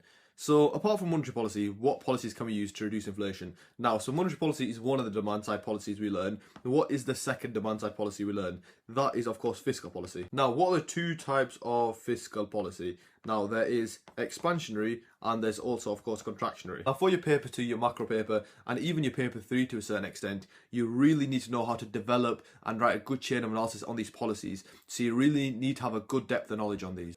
I'm just teaching year by year. I just see this is a common theme that lots of students struggle with. So why do we use expansionary policies and why do we use contractionary policies? Not just specifically fiscal. So there's also like expansionary monetary and there's also contractionary monetary policy also. But the main reason we use expansionary policies is to stimulate AD, to grow the economy. So whenever you're talking about expansionary policies, whether they are fiscal or monetary, you should always think the main overarching goal, and whenever the government is using this policy, the main overarching goal is to stimulate the economy, increase AD. Now, let's think about a time in the business cycle where the government may need to use expansionary policies. They may need to stimulate AD. And that would, of course, if you draw a business cycle diagram, that would, of course, be at these stages of the business cycle. So the downturns of the business cycle, or what we call a recession. I remember a classic question you can get assessed on in Edexcel is how do you define a recession? It's 2 or more consecutive quarters of negative economic growth, and some really impactful real world application which can really help show your examiner firstly have that appreciation of the real world of economics, but also put weighting onto your judgments. So use it in your final judgment maybe, but just on your arguments to show how significant some of these recessions were. And a great and a notable example that you would have lived through, unless you're watching this video in like 20 years, is COVID-19, and specifically the one in our recession in Q2 of 2020, where real GDP dropped minus 20.4%. We had a 20.4% drop in real GDP. And to put this into some perspective, and of course this was a recession, but to put this into some perspective, this is worse than the massive 2008 financial crisis, and even a worse drop in GDP than World War II. And this is all economics is about, and the A's and A stars. It's what it's all about. If you can mention stats like this, forgetting the application marks, it will just put so much significance and so much more weight onto your argument when you're speaking about recession. Because you're really speaking about and you understand what a recession means, and you're trying to show the examiner that. But that's why I try to teach you stats as much as possible and force all my students to include them in their essays, since it just adds that added depth to your essay. So just to summarise, expansionary policies are used to stimulate AD, and we usually use them in a recession. And of course, the biggest recessions the UK has been in Q2 2020, where GDP dropped 20.4%. But then contractionary policies, why do we use them? Unlike expansionary policies, it's not just the polar opposite. It's not just to decrease AD, because realistically we are never going to want to decrease AD. That's never going to be our pure goal. Why? Because decreasing AD just means decreasing economic growth, and obviously we do not want to decrease that economic growth. But the reason why we use contractionary policies, and that's a massive mistake students make, I see so many students think that contractionary policies are used to decrease AD, and that is not the main goal of the policy. That might happen due to using contractionary policies, but that is 100% not our main goal, and we are 100% trying to avoid that. But the reason why we use contractionary policies is to do the thing that is related to the question, which is reduce inflation. But a byproduct of us trying to reduce inflation will and usually does lead to AD shifting in, thus GDP decreasing. As if we go back to expansionary policies, if you think about it, we're trying to stimulate AD. So we're stimulating AD. If we look at a diagram, stimulating AD of course just means shifting AD outwards. So AD increases to AD1, and let's see what's happening with the price level axis. So price level increases from PL to PLE to PL1. Thus, what do we call this? When AD is shifting out, causing inflation, it is demand pull inflation. So when we pursue expansionary policies, a byproduct of this, due to having to try to stimulate AD, will lead to demand pull inflation. Now, a great example of where we can see this, and this is why I tell students, please learn about COVID. is a gem. It's an absolute gold mine that you've received just because it happened, and there's so many stats and figures. It's so recent, it's so relevant, and it will just help you pick up so many marks. So what I've told you here before, a few minutes ago, COVID-19, we had a massive recession in the Q2 of 2020. So then what did I also say? How do we respond to recessions? How does the UK government respond to recessions? How do governments respond to recessions? Is they use expansionary policies to try and get out of this recession. Since, of course, in a recession, our GDP is decreasing, we have negative economic growth, and we want to stimulate the economy, we want to put the UK back on track. So we try to use expansionary policies to stop that negative economic growth and push economic growth back out to positive. So we've had a recession, and the UK government has responded with expansionary policies. So expansionary monetary, expansionary fiscal. What are some examples of this? So we have a recession, we respond with expansionary policies like expansionary monetary. Where can we see the example of expansionary monetary policy? 0.1% interest rates. And you can imagine, what does a zero, that is it's basically a 0% interest rate where there's almost no incentive to save and there's only incentive to spend. And why is that so clever? Since the economy is in recession, GDP is low. How do we boost GDP? We want to boost AD. How do we boost AD? The biggest component of AD, of course, is C, which is consumption. So to incentivize spending, we reduce the incentive to save and increase the incentive as much as possible to spend, thus increase consumption, just trying to stimulate AD out to cause economic growth. And again, for some perspective, just to show how harsh and how bad these COVID times were, 0.1% interest rate is the lowest interest rates have ever been since the Bank of England was founded, and these 0.1% interest rates stayed for nearly 2 years. Then, of course, we have the other component of monetary policy, which is quantitative easing, and the UK government created 895 billion worth of new money. Now that is absolutely insane. Again, I'm trying to give you as much perspective as possible. Why? Because you can actually use it in your exam, and then just for you as an economist, it gets you thinking about this.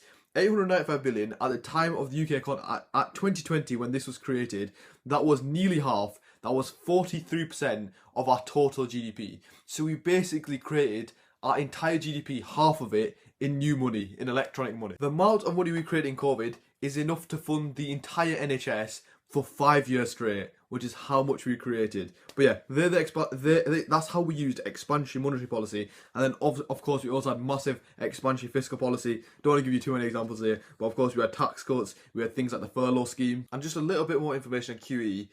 This 895 billion, this is one of the biggest causes of the growing inequality in the UK now. This amount of quantitative easing is one of the biggest reasons for, and it's one of the massive reasons for the growing inequality in the UK again, because a lot of this money went straight into the higher income, the rich people's pockets. Now, what do you think all this led to? So massive expansionary policies. What do I say the main effect, or one of the biggest effects, one of the biggest byproducts of expansionary policies is demand pull inflation. Thus, let's link it back to the stat I gave you earlier. So we had 8 months, and this was between 2022 and 2023, of consecutive double-digit inflation. And that's the reason why I wanted to explain this to you. This is a concept I really try to teach students, and again, it's massively emphasised in my life class, because yes, it might take a bit of time to remember, but this will give you so much application, just so much depth to your essays. It's not actually that hard, and it's just about making that link. So we had a massive recession, biggest one pretty much in history. Then we responded with the biggest expansionary policies ever, lowest interest rate ever, and then it led to massive demand pull inflation, 8 months of consecutive double-digit inflation. And if you even want to keep going, what happened after this and what happened during this massive consecutive double-digit inflation caused those massive concepts like the cost of living crisis. And of course, just like with anything in economics, the 8 consecutive months of double-digit inflation wasn't solely caused by the expansionary policies. There was a lot going on in the world at the time, as you can imagine, like supply chain issues, then just like the Russia-Ukraine war, things like gas, oil prices were going through the roof as well. So lots of contributors to this consecutive double-digit inflation, but definitely a massive part of it was our irresponsible use of these policies. And just a bit added extra, because a lot of you guys are going to study economics in university, I really want you guys to have, and it's still useful at A-level, I really want you guys to have an appreciation of inequality and how these policies really affect the low-income individuals in society. So during this time, we're talking about like 2023, we had one of the biggest things which affects low-income families, which is food price inflation. What do you imagine food price inflation is around this time? I believe in March 2023, food price inflation hit 19.3%, so just around 20%. So the CPI, food price inflation, was nearly 20%. And it's really good for like further reading, or especially just for A-level, because there's a lot of questions on inequality, just to think about how this disproportionately affects those low-income individuals in society. Of course, as we know, food is a necessity to life, and those high-income individuals, yes, food is getting more expensive, but it's a much smaller proportion of their income. Whereas the low-income individuals, especially with all the other costs, like the gas, the fuel, just like running the house costs are so much higher, then food, the biggest necessity to life almost, is so much more expensive, and it will lead to a lot of low-income individuals, even in the UK, not having enough money to even eat, which just shows how much that gap of inequality is widening in the UK and how much of a big issue it is now. So just a summary, expansionary policies are, of course, used to stimulate AD, contractionary policies are used to reduce inflation, but what is a method we go about doing that? The method we use to reduce inflation is to decrease economic growth, decrease AD, as you can see here. If AD1 shifts into AD, it leads to, of course, real GDP decreasing, but the main goal of price level is also decreasing in this scenario from PL1 to PLE. And I know a lot of this isn't to do with the question, but it's so useful, and it's not useful for this question specifically. You could use it in this question, but let me know in the comments if you don't want me to do stuff like this, just want me to get right on with the question, because this is absolutely invaluable. But yeah, just let me know in the comments, because I do listen to what you guys want. So of course, just back with the question. So one policy we could use is of course contractionary fiscal policy. And what does that entail? That entails increasing taxes, and of course the other side of the spectrum, which is decreasing government spending. And that would likely be my first paragraph. I'll probably go into depth with one specific tax, like something like corporation tax, income tax, and just talk about how specifically, even something like VAT, and how reducing something like, or increasing something like that will therefore cause less inflation. And then for my second paragraph, like I said, we learned demand side policies, which are fiscal and monetary, and then what are the supply side policies we learn, which is literally supply side. It's literally called supply side policies. And I've said this before in a previous video. I've gone through a full example of a supply side policy. I can't exactly remember what past paper it was. It was probably 2017 paper 2. So if you haven't watched that, you can have watched that. I think it's there. But my go-to with supply side policies, I would just always have an example ready. Have an example you've written out. You know that basically hits the top mark band. And yeah, my example I always go for. Obviously, I can write any example, but I would go for apprenticeships, because especially, and the reason why I use apprenticeships in videos, because I know a lot of you as students probably are applying for some apprenticeships, might have some knowledge on apprenticeships, so it just makes it a bit easier for you guys as well to throw in a few more stats, show a bit more real world application. But at the same time, loads of my students applying to Oxbridge, LSE, you should, in your supply side policy question, you can use apprenticeships, but you might as well use something about universities, learn examples, learn stats about universities. It'll be more relevant to you, and you're more likely to have some stats because you're in that field yourself. You're more likely to be able to throw a deeper depth of almost real world application in there. The one thing students need to remember with the real world application is, yes, you need to throw in, and it's much better to have stats and figures, but it's not all about the stats and figures as well. It's about also weighing it up and showing your examiner the real world of economics. The real world of economics is not just stats and figures, it's about having an appreciation of just being human. Let's construct the chain of analysis for contractionary fiscal policy. I'll use the example of corporation tax because it works quite well. Actually, we'll use VAT to change it up a bit. So, of course, contractionary fiscal policy, as we know, I'd probably start like the question by saying what contractionary fiscal policy is. We use it to reduce inflation rates. One component of fiscal policy is using taxes, so we manipulate taxes. And one thing we can do is to pursue contractionary fiscal policy. My pen is off. We can increase VAT. So I'm going to say increase VAT. What is VAT in the UK right now? You should know it's 20%, and it's going. And for example, I'm just going to give an example, just a scenario to the examiner. We might increase VAT from 20% to 25%. And I'm actually, because I'm going to try to be step by step here, and by being step by step, this is how you pick up the marks for your chain of analysis. But I'm going to also explain what VAT actually is. So it obviously stands for a value added tax.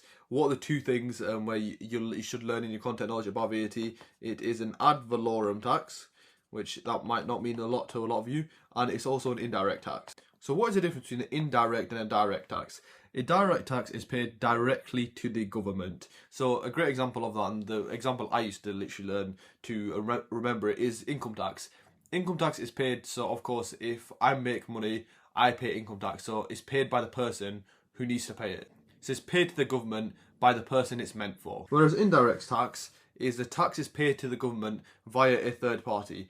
Basically, the tax can be passed on to someone else. And the reason why VAT is an indirect tax is that we pay it when we're buying goods, but then the shopkeeper, the owner of the shop, sends that tax to the government. And then what does it mean for VAT being an ad valorem tax?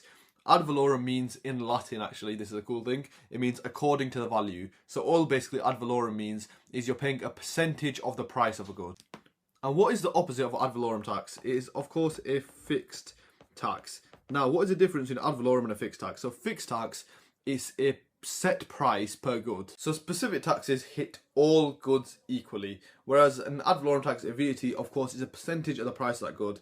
Therefore, it's going to be more expensive. You're going to pay more VAT for the more expensive goods. So of course, the £500 keyboard, you're going to pay something like, on VAT if it's 20%, you're going to pay something like £100, whereas a £10 keyboard, you're only going to pay £2 VAT if it's 20%.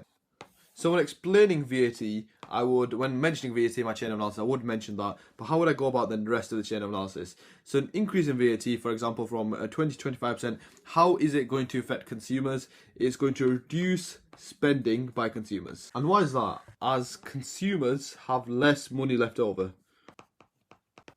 As for example, since VAT increases the prices of every single good in the economy pretty much, once consumers have done their weekly shopping, their necessities, they're really going to feel that increased 5% on every single good. Therefore, they're going to have less money left over. And if they have less money left over, what is likely to happen? They're likely to spend less. And what's another word for spending less? That is obviously a decrease in C, and a decrease in C, which is consumption. And what is consumption part of? Consumption is, of course, part of, and the main part, around 60% of that AD formula. And if there's a decrease in AD, what is that going to lead to? That is, of course, going to lead to a decrease in, let's start with, so a decrease in consumption leads to a decrease in AD.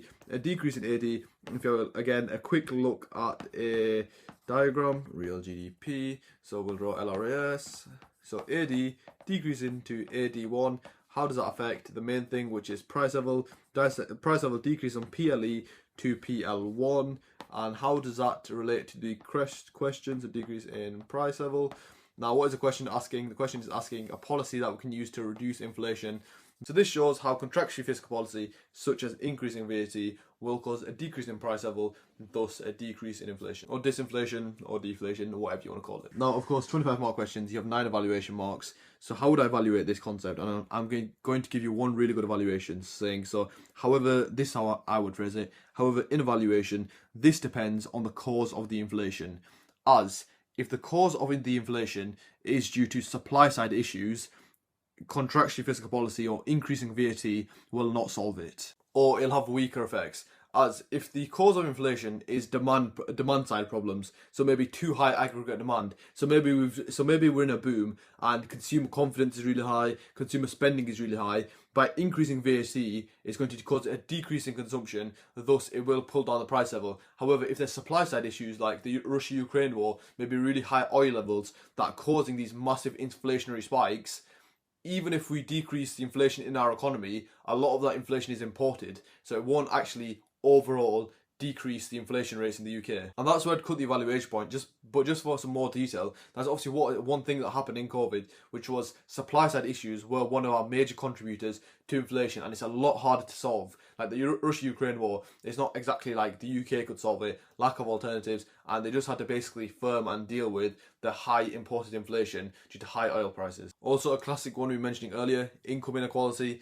Yes, we're decreasing the rates of inflation, but it depends, another macro objective that, so inflation, obviously 2% plus or minus 1% is one of our macro objectives, but another macro objective is to reduce inequality. But by reducing inflation, by using contractionary fiscal policy, by increasing VAT, we're actually increasing inequality. Why? Because you can say VAT is a regressive tax. That's another thing you can mention about VAT. Why? Because it's applied to every single good in the economy, and every single consumer pays the same amount. Proportional tax.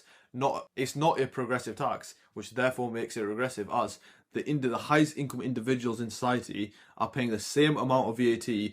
The workers who are making 10 million a year are paying the same amount of VAT as those who don't have an income, or those who are making £15,000 a year, £20,000 a year. Whenever you think about inequality, think about the percentage of their income and how it disproportionately affects them. So that 10 pence increase on a Mars bar is maybe 5% of his income, whereas a millionaire's income, it might not even be 0.001%. Just these ideas to think about, and it really builds up a really structured, really well thought out evaluation. Okay, so that is how I would answer the contractually fiscal policy paragraph, and I think I will go into a bit of depth with the supply side policy paragraph now. So let's construct the second paragraph on supply side policies, and more specifically about apprenticeships. And like I said, you can do it on pretty much anything.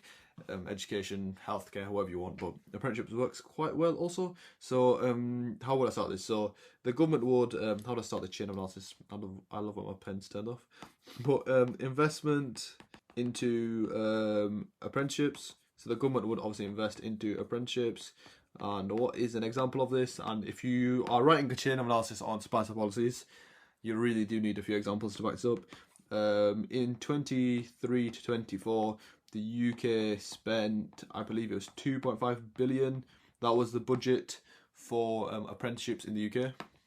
And what positive effects is this going to have on the workforce? Obviously a more skilled workforce, better human capital. And what will this mean? If there's better human capital, it means workers are not better productive, but workers are more productive. And remember, we need to link this to the overarching goal of how does it reduce inflation. So keep that into mind. It's not your classical supply side policy question. But yeah, if workers are more productive, what does it actually mean to be more productive? It means more output per worker.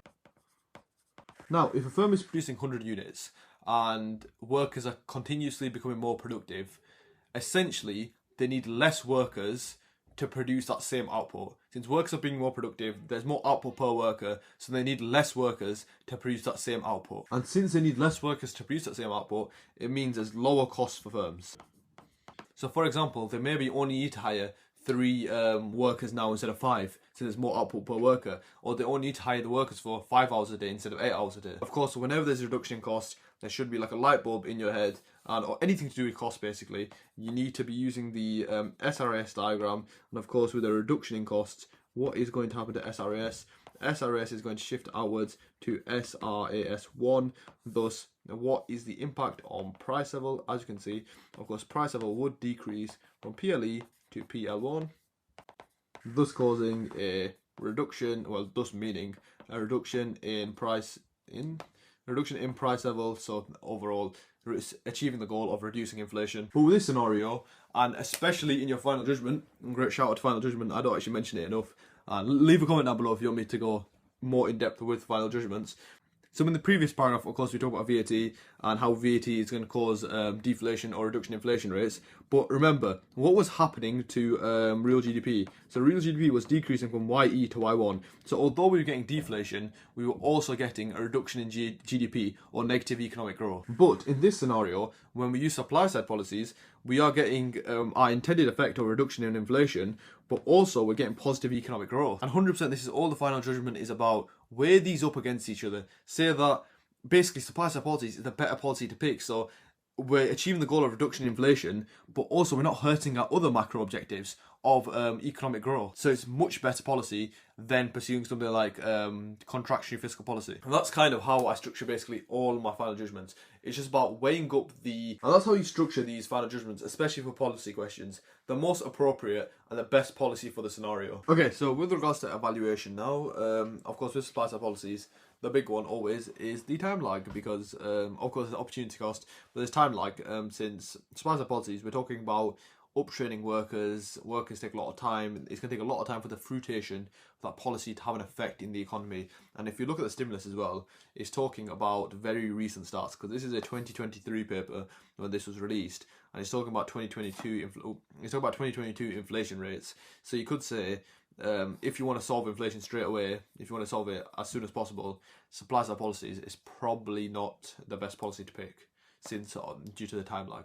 So in evaluation, I always say just question the assumptions you made and just go through the chain of analysis and critique it. Find where that next statement might not follow, where this might not actually happen. And the biggest one here, we've said workers are more productive, more output per worker, But then we've assumed that firms, when there's more output per worker, that they're going to reduce the quantity of labour demanded. They're going to demand less workers. When in reality, we can relate it back to even like micro a bit, where firms are profit maximisers. Instead of reducing the amount of workers to produce the same output, they're likely to do pretty much the opposite. Hire more workers to produce even more output, so you can sell more revenue, more profit, etc. So you can really question the assumption that there's lower costs for firms, because likely there'll be higher costs since they're going to hire more workers due to the profit incentive, thus negating the decrease in price level and actually maybe causing inflation instead, so a negative effect on the economy. Again, another critique of the shade of analysis, these workers are better human capital, they're more productive. More productive workers will demand higher wage rates. If they're demanding higher wage rates, that also itself could lead to inflation, since there's more skilled workers, they have more money to spend, more disposable income. Therefore, if there's more disposable income in the economy, consumption, obviously a massive part of AD, this is going to cause even more demand pull inflation. And that is this 25 mark question done, and June 2023 paper 2 done. I really hope that was useful. I try my best to include everything that, if I was a student and I was doing economics again, and just from my experience with students, everything that would be useful. I'm just trying to get as many of you guys the A star as possible. I do not care about you guys getting A's. I want everyone to get A star, so try really publish as much of this free content to try boost you up to the A star. If you do the work, you watch the videos, I think by now the website's going to be out. We've been putting a lot of work into the website and trying to produce as many notes, as many flashcards, all the past papers on there. Hopefully it's out by now. It might never come out, but it should be. Just check the description. Should be in there. That hopefully one day is the biggest A-level economics website. Putting a lot of work into it. Really trying to master the game of A-level economics. Hopefully this is somewhere near the start of it. But yeah, let me know, guys, in the comments any questions. I'd love to help. And yeah, see you on the next paper.